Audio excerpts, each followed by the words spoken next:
በሰማችው አስደንጋጭ ነገር ሆስፒታል ገባች። ኤቢ ሰክራ ሁሉንም እውነት ዘረገፈችው። መድኃኒት እህቴን ይዤ አሜሪካ ካልሄድኩኝ አለች። አቶ ደረጀ በጸጸት ተቃጠለ። ምን ነው በቀረብኝ ለሚስቴ ሁሉንም እውነት ነግሪያት በነበረ እያለ ደም እንባ አለቀሰ። መድኃኒት ድሮውንም እና እህቴን የገደላችኋት እናንተ ናችሁ፣ መቼም ቢሆን ከእናንተ ራስ አልወርድም ብላ ቤቱን ሆስፒታሉን በሙሉ ድብልቅልቁን አወጣችው። ናታን አስደንጋጭ ነገር ተናገረ። የኤቢን ስም አፉን ሞልቶ ወይዬ ኤቢዬ በማለት ስሟን ሲጠራ ዳጣ እጅጉን ደንግጣ ከዚህ በኋላ ስሜትህን ብታዳምጥ ጥሩ ነው፣ ምክንያቱም አሁን ላይ እርግጠኛ አይደለህም ኤቢን ነው ወይስ ደግሞ ዳጣን ነው ያፈቀርከው? ምክንያቱም መጀመሪያ ላይ እኔን ነበረ፣ አሁን ደግሞ ልብህ እያደላ ያለው ሰሞኑን ወደ እኔ ሳይሆን ወደ ኤቢ ነው እና ምንም ችግር የለውም። እሷም የገዛ እህቴ ስለሆነች ደግሞም እንደምትወድህ እንደምታፈቅርህ እኔ ራሴ ጠንቅቄ ስለማውቅ ስሜትህን ብታዳምጥ ጥሩ ነው። አሁን ላይ እኔ ላባዬ ናታንን አፈቅረዋለሁ እወደዋለሁ ብዬ የምናገርበት አንደበት የለኝም። የራሴ ችግርና የራሴ መከራ ሁሉን ነገር ወርሶኛል። እናም አንተ የፈለግከውን ነገር አድርግ ብላ አለችው። እባክሽ ዳጣ፣ በአጋጣሚ እኮ የሰው ልጅ ይሳሳታል። እናም ምናልባትም ልሳሳት እችላለሁ ብሎ ሲላት ድጋሜ የኤቢን ስም እንደትጠራ ነው እንዴ የምትሳሳተው? እስኪ ንገረኝ። ምንም ችግር የለውም፣ ምክንያቱም እሷም ብትሆን እህቴ ናት። እህቴ ናት የቀማችኝ ብዬ ምንም የምጸጸትበት ነገር የለኝም። ግን ደግሞ አንተ ስሜትህን እንድታዳምጥ እፈልጋለሁኝ። ይበቃሃል ናታን፣ ከዚህ በላይ በሴሌ ህይወት እንድትጫወት አልፈቅድልህም። ምክንያቱም ኤቢ እራሷ በጣም እየተበሳጨችና እየተረደደች ያለው ባንተና በእኔ ግንኙነት አይደለም እንዴ? ታዲያ ከወደድካትና ካፈቀድካት እኮ ምንም ችግር የለውም። አንተ እንደፈለግክ አድርገህ መኖር ትችላለህ። እኔን ግን ተወኝ ብላ ዳጣ አመረረች። ዳጣ ይህ ግንኙነት ድሮም የማይሆን ነበር ማለት ነው። ድሮስ ከእህቴ ቀምቼ ምን አይነት ህይወት እንደሚኖረኝ አስበሽ ነበረ? ከዚህ በኋላ በራስሽ ወስነሽ አርፈሽ ብትቀመጭ ይሻልሻል ዳጣ፣ የእናትሽ እጣ ፈንታ እንዳይደርስሽ እያለች እራሷን በራሷ መምከሩን ቀጠለችበት። ውሃዬ እንደ ኤቢ ጠጥቼ እኔም እሰክራለሁ ብላ ቤቱን ድብልቅልቁን አወጣችው። እባክሽ ይሄ ላንቺ አይመከርም፣ ምክንያቱም አንቺ ራሱ ገና ልጅ ነሽ። አንቺ በጠጣት ያለብሽ ውሃ ነው እንጂ አልኮል አይደለም ብሎ ሲላት ምን ችግር አለው አባዬ? ምክንያቱም ኤቢ ራሱ ተኝታ አልጋዋ ላይ አይደል እንዴ የተኛችው? መሬት ላይ እኮ አይደለም ወይም ደግሞ ሌላ ቦታ አይደለም የተኛችው እያለ ወሬውን ማቆለባበስ አበዛበት። እንግዲህ ማርትዬ ሆስፒታል ከገባች በኋላ እራሷን አታውቅም። በቃ ህይወቴ ላይ ቀለዱብኝ ማለት ነው። ደረጀ ላይ እንዴት እንደዚህ ያደርጋል ደረጀ? እኔ እኮ አምኜውና ወድጄው ሁሉንም ነገር እንደ ፍቃድ ብዬው ነበር፣ ግን እሱ እኔ ላይ ተጫወተብኝ። መቼም ቢሆን የእውነቴን ነው የእረፍት እንጀራ አያገኝም። እኔን እንዲያሰቃየኝ እኔም ደግሞ ፍርድ ቤት አሰቃየዋለሁ ብላ አለች። እከሰዋለሁኝ፣ ከስሼ ያለኝን ሀብትና ንብረቴን በሙሉ እወስዳለሁ እና እሱ ደግሞ ምን እንደሚያደርግ አላቅም፣ እንደፈለገ ያድርግ ብላ አለች። መድኃኒት ይህንን አይደል እንደ እህቴ የምፈልገው? አንቺ ጠንካራና ብርቱ ከሆንሽ ያለውን ሀብትና ንብረት በሙሉ ወስዴን ባዶ እጁን እናስቀረዋለን። ያኔ ሰላምም ሆነች ዳጣም የሚወርቁበትን ይፈልጋሉ። ልክ የልጅሽን ህይወት እንዲያመሰቃቀሉት ሁሉ አብረን ተባብረን ደግሞ እኛም የእነሱን ህይወት ድብልቅልቁን ነው የምናወጣው ብላ አለች። ማርቲ በድንገት ቅሪር አለች። ወላ ዳጣ ወላ ልጇ የገዛ ልጇ ሳትቀር እንኳ ኤቢን ትሰሚኛለሽ፣ ጠጥተሽ ባትሰክሪ ኑሮ እኮ ይህንን ነገር አትናገሪም ነበር።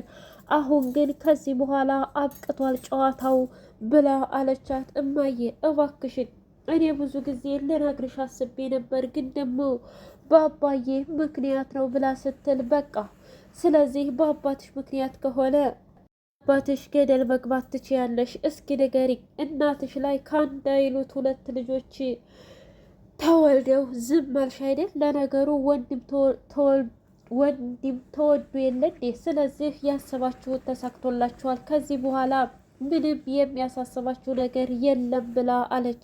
ሰላም ሰላም! ውድና የተከበራችሁ የህያ ቤቴ ቤተሰቦች እንዴት ናችሁ? ልኝ ሁሉ ሰላም ሁሉ መልካም። እኔ እግዚአብሔር ይመስገን ሰላም ነኝ፣ ደህና ነኝ። ለዚህ ቻናል አዲስ የሆናችሁ ሰብስክራይብ እያደረጋችሁ ቤተሰብ የሆኑ ነበር ቤተሰቦቼ ስለምትከታተሉኝ እጅጉን አድርጌ አመሰግናለሁ። እጅግ አስተማሪውና አጓጊው ዳጣ ድራማ እንደቀጠለ ይገኛል። ዲት ወልይ ቤት ወይም ደግሞ አዋቂ ቤት ሂዳ ስለነበረ ሰላሟን እየነሳት ነው። እኔ በህልምሽም ሆነ በእውንም እመጣልሻለሁ፣ ታጥበሽ ታጥነሽ ነይ ቶሎ ወደ እኔ ብዬሽ፣ አንቺ ግን የኔን ድርጊት ፍጹም እየፈጸምሽ አይደለም እና ንቀሽኛል፣ እመጣብሻለሁ እያለ እያሰቃያት ባለበት ሰዓት ለነገሩ መሄዴ ይሻለኛል መሰለኝ። ምክንያቱም ምናልባትም የማርታንና የደረጀን የትዳር ህይወትም ይነግረኝ ይሆናል እያለች መቀባጀራ በዛች። ለማርቲ ሂዳ እኔ ምልሽ ማርቲ፣ ከዚህ በላይ ምን እየጠበቅሽ ነው? የእውነት ባልሽ እኮ እያጃጃለሽ ነው ብላ ስትል፣ ቆያች ሴትዮ ሁሌ ስለ ባሌ ማውራት ግን አይሰለችሽም እንዴ? መድኃኒት እባክሽ ስራሽን ስሪና ሂጂ። የባሌንና የኔን ጉዳይ ለኔና ለሱ ብትተይልን አይሻልም እንዴ? እድሜ ልክሽን የእውነት ስለ እኔና ስለ እሱ እያወራሽ ልትኖሪ ነው?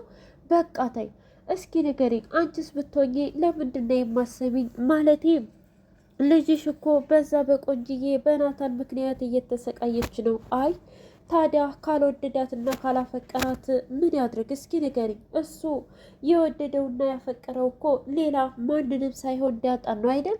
በቃ ታያቸው። አይ አንቺ አይደለሽ እዚህ እንዲቀመጡ የፈቀርሽላቸው? ምናልባትም እኮ ዳጣን ብታባረሪያት እሱ ሊያፈቅራት ይችላል። ደግሞ ኤቢዬ ምን ይወጣላታል እያለች በጣም ስትረብሻት፣ በቃ መድኃኒት አንቺ ሁልጊዜ ምንም ነገር አይሰለችሽም? የእውነቴን ነው የምልሽ፣ በጣም ታሳብጃለሽ ብሎ ለሰማሽ። ከዚህ በላይ ግን እኔ ካንቺ ጋር ማውራትም ሆነ መስማትም አልፈልግም። በቃሽ፣ በቂ የምለውን ነገር ሰምቼሻለሁኝ። እባክሽን እንደዚህ እያልሽ ልጆቹ ላይ ሌላ ነገር አትጫሪብኝ። እና ታዲያ አልኮል የምትጠጣው የእውነት በሰላሟ ነው ብለሽ ታስቢያለሽ? ምን ነው አንቺም እኮ አፍቅረሻል። እኔ ባልሽ ሲከዳሽ ጠጥተሻል ነበር። በስንት መከራ እንዳቆምሽ ታውቂያለሽ አይደል? አንቺም ያን ጊዜ እንድትረሹ አልፈልግም። ኤቢም ደግሞ ዛሬ ብትጠጣ ነገ ትደግመዋለች ማለት አይደለም። እና እባክሽ በልጆቹ መካከል ባትገቢ ጥሩ ነው ብላ አለቻት። እንደዛ ከሆነ ጥሩ። ኤቢ ጋር ሄዳ ለምንድን ነው የምትጠጩ ብላ ስትላት፣ አክስቴ እስኪ ተፋችኝ፣ አሁን እራሴን በጣም አሞኛል እና ተይም ብላ አለቻት። እንዴት ብዬ ልተውሽ? እስኪ ንገሪኝ። የእውነት አንቺ እኔ የማቅሽ ኤቢ ነሽ? አሁንማ የእውነት አጃጅለውሻል ብላ አለቻት። ስለምን መጃጃል ነው የምታወሪው? ታዲያ ካልተጃጃልሽና የሆነ ነገር ካላደረጉሽማ በፍጹም አንቺ የምትሸነፊ አይደለሽም። ድሮ ባክስትሽ ነሽ የወጣሽው ስትባይ ደስ ይልሽ ነበር። አሁን ግን የኔን እንኳ ድምፅ መስማት አትፈልጊም ብላ አለቻት። አክስቴ ድሮ ልጅ ነበር፣ አሁን ደግሞ አዋቂ ነኝ። ስለዚህ ሁሉን ነገር ስለማቅ ባንቺ መውጣት አልፈልግም ብላ አለቻት። እንደዛ ከሆነ ውስጡ ያለውን እውነት አፍረጥርጠሽ ተናገሪና ሰላም ብታገኝ ይሻልሻል ብላ አለቻት። የምን እውነት? እሱን ተይው። ምክንያቱም ነገ ጧት እኔ ሳፍረጠርጠው ከምታፍሪ አሁን ብትናገሪ ይሻልሻል ብላ መድኃኒት ወደ ድርጅቱ ሄደች። ዳቶ ደረጀን አፋጠጠችው። እስኪ ንገረኝ ደሬ፣ ቆይ ለምንድነው ሰላም እኔ እንዳልሄድ ያልፈለገችው ብሎ ሲል፣ አይ ሰላም ናት ወይስ እህትሽ ብሎ አላት። ለነገሩ ማርቲ ናት። ምን ማለት ነው? እኔ ምን አውቃለሁ? እንግዲህ እዛ ሂጄ እንዳላወጣጣ ይሆናላ። በነገራችን ላይ የዲኤንኤውን ውጤት ለማስመርመር እየሄደች ነው። ለምን ሲባል አልገባኝም። ምን ለማለት ፈልገች ነው? ማርቲ ካንተ ተደብቃ ይመስለኛል። እንግዲህ አንተ ምንም ብትሆን የእህቴ ባል አይደለህ? እሷም ደግሞ እህቴ ናት አይደል? ከአንዳችሁ መደበቅና ማዳላት ስለማልፈልግ እህቴ ልታስመረምር እየሄደች ነው ብላ አለችው። ታዲያ እኔ ምን አገባኝ እንዴ? ቆይ እናንተ ግን ቢያንስ የሰፈሩ ሰው ጉድ እያላችሁ ለምንድን ነው ትክክለኛውንና እውነቱን የማታወጡት? ብላ ስትል ምን ማለት ነው ደግሞ ይሄ አልገባኝም። እስኪ አፍ አውጥተሽ ተናገሪ ብሎ አላት። ይህ መድኃኒት የእውነት አንቺ ታሳብጃለሽ። ለማንኛውም ተይም በቃ ተፋችኝ። ምክንያቱም ባለቤቴ አንቺ ሳትሆኚ ማርቲ ናት አይደል? ማርታ የፈለገችውን ነገር ታድርግ። ደግሞ በአንቺና በእኔ መካከል ምንም አይነት ግንኙነት የለም። ትሰሚኛለሽ? አሁን ቀጥ ብለሽ ወደ ቤትሽ ብትገቢ ይሻላል። ይህ እኮ ድርጅት ነው እንጂ የቤታችንን ኮተት ወሬ የምናወራበት አይደለም። ሂጅ ጥፊልኝ ብሎ አባረራት። ውይ ለካስ ድርጅት ነው፣ እረስቸው ነበረ። ለማንኛውም እመጣለሁ አታስብ ብላው ላፍ ብላ ወጣች። ዳጣና ናታን ቁጭ ብለው የኔ ናታን ብላ ስትጠራው ወይዬ ኤብዬ ባለው ነገር ዳጣ በቅናት እንግብግብ አለች። ምን ነው ደበረሽ እንዴ? ቆይ ለምንድን ነው ግን ቶሎ የማንጋባው? ይፋ አድርጊው። አንቺም እኮ እናትሽን አገኘሽ። ከዚህ በኋላ ማንን ነው የምትጠብቂው? ብሎ አላት። ቆይ ምን ማለት ነው? እናቴን ባገኝ የኔና የእናቴ ህይወት የአባቴ ህይወት የተስተካከለ አይደለም። እናቴ ማርታ ምንም ነገር አላወቀችም ገና። ታዲያ እንዴት ነው በዚህ ሁኔታ ውስጥ ሆነን ሌላ ነገር የምናስበው? እኔ በፍጹም እንደዛ ማድረግ አልችልም ናታን። አንተም ቢሆን ልታስብበት ይሻላል። ምን ማለት ነው? ማለቴ በጣም የጨነቀህና የቸገረህ የተረበሽክ ትመስላለህ። ስሜትህን ብታዳምጠው ጥሩ ነው ብላ አለችው። ስለምን ስሜት ነው የምታወሪው? ምናልባትም እኮ የወደድከውና ያፈቀርከው ሌላ ሰው ሊሆን ይችላል። ስለዚህ ስለሱ ብታስብ አይሻልም እንዴ? ቆይ ገና ለገና የኤቢን ድምፅ የኤቢን ስም ስላነሳሁ በሱ እየተቸሽ ነው እንዴ? አብሬያት እኮ ቅድም ስለቆየሁ ነው ማለቴ ሰክራ ስለነበረ ብሎ ሲላት፣ እኔ ስለሱ አያገባኝም። ደግሞ የምትጠራት እኮ የገዛ እህቴ አይደለችም እንዴ? ለዛውም ታላቅ እህቴ። እኔ በዛ አይደለም ናታን፣ ግን ደግሞ ምንም ችግር የለውም። እኔ እኮ የአራዳ ልጅ ነኝ፣ ፋራ አይደለሁም። ስሜትህን አዳምጥና የሚሆነውን ነገር በሙሉ እናደርጋለን ብላ አለችው። አሁን ላይ ናታን በሚያሳዝን ሁኔታ ኤቢን በጣም እየቀረባትና ከኤቢ ግጥም ያለና እልም ያለ ፍቅር የያዘው ይመስላል። ማርታ እባክህ ልጄን አትጉዳት፣ የማትፈልጋት ከሆነ ቁርጡን እንድትነግራት እፈልጋለሁ። የምትፈልጋት ከሆነ ደግሞ ተጠጋትና ሁሉን ነገር አውሩ። ከዚህ በላይ ሰሞኑን እያየኋችሁ ነበረ፣ በጣም ተቀራርባችኋል።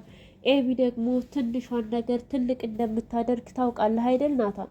እማትፈልጋት ከሆነ ተናገር። እሷ እኮ ይገባታል፣ ማለትም የተማረች ናት እንጂ ፋራ አይደለችም ብላ ነገረችው። እሽ እናቴ ማርታ የፈለግሽውን ነገር በሙሉ አደርጋለሁ። በትክክል እባክህ ከዚህ በላይ ነገሮች እንዲራዘሙ አታድርግ ብላ አለችው። እንግዲህ ውድ የህያ ቤት ቤተሰቦች የእውነት ናታን ማንን ይሆን የሚያፈቅር? ኮሜንት ላይ እስኪ አስቀምጠ